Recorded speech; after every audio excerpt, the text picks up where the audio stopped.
easy to read someone's body language, especially if you're unsure or not expressive. Experts agree that communication is 80% of our body language and not what we say. Body language is a way in which we can get an understanding of how someone truly feels. So, how can you read someone's body language more efficiently? Let's explore that. Here are 6 ways to read someone's body language. Number 1, recognize their normal behavior and personality first. You can't read someone effectively if you don't know how they normally act first. Each of us have our own unique mannerisms and behaviors that reflect our personality.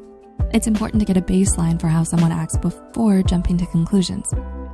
If you notice someone is nervously tapping their foot at your party, does that mean they have something to hide, or do they just not like parties, or simply have a habit of tapping their foot? Focus on where their eyes go. When in a discussion with someone, pay a little attention to the direction their eyes are lingering. Are they focused on you? Are they observing the room? Are they looking at their feet? If someone is giving you their full attention, they're likely interested in what you have to say. If they're staring you down though, with a bit of a furrowed brow, then they may be a bit upset or trying to intimidate you. Of course, when someone often drifts their gaze from your eyes, they may be distracted or hoping for the conversation to end. And some people simply don't like maintaining eye contact for too long. So this is why it's important to know someone's normal before you jump to too many strong conclusions. How often does this person you're talking to blink? If someone is rapidly blinking, they may feel uncomfortable with the conversation.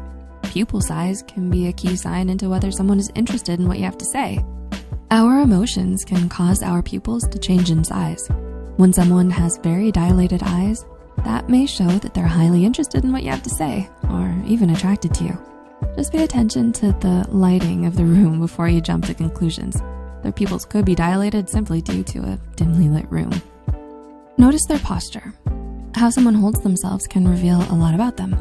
Maybe they hold their head high because they've had a good day, or maybe they're slumping in their seat because they didn't quite get a full night's sleep.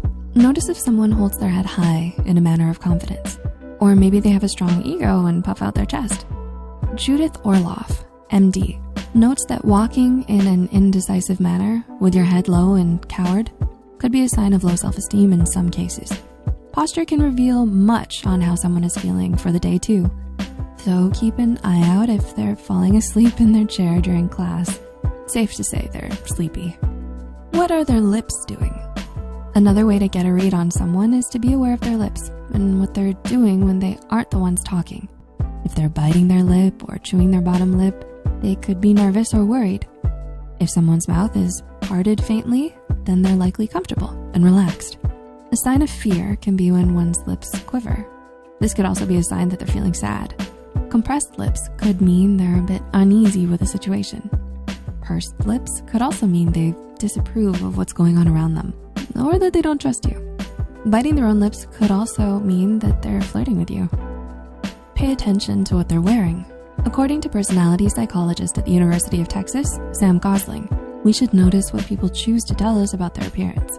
Gosling calls these signs identity claims, and they can include little things like what we wear, tattoos, bumper stickers, to even our screensaver. Gosling explains that identity claims are deliberate statements we make about our attitudes, goals, values, etc. These are deliberate choices, so pay attention to what people want to convey about themselves. Look out for particular facial expressions.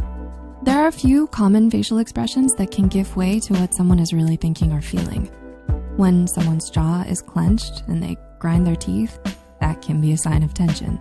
Someone may feel bitter, angry, or contempt if their lips are pursed. Deep frown lines forming? You can bet they're worried or overthinking. Want to know if someone is genuinely smiling in delight? Look for what is called the Duchenne smile.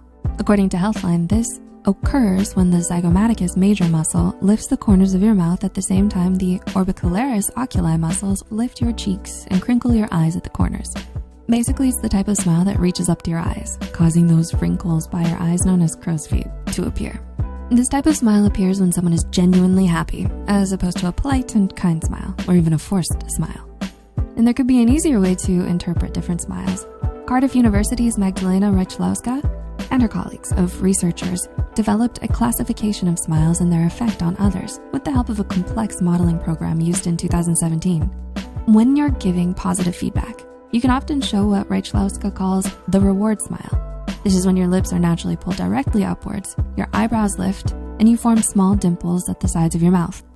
The dominant smile is used when one communicates friendship and liking. This includes pressing your lips together along with an appearance of small dimples. If you happen to notice someone you've been recently talking to using the dominant smile, they may just be trying to tell you that they want to be your friend. If you watched all the way, hopefully this was a good 101 body language crash course for you.